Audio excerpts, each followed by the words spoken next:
Engraving और gold plating का काम हो चुका है। इसको बस अपने हिसाब से हमने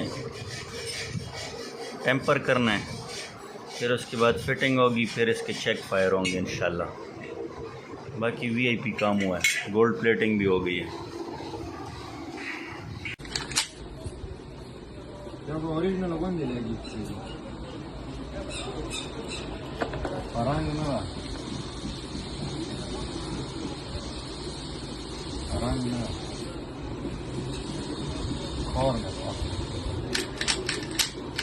और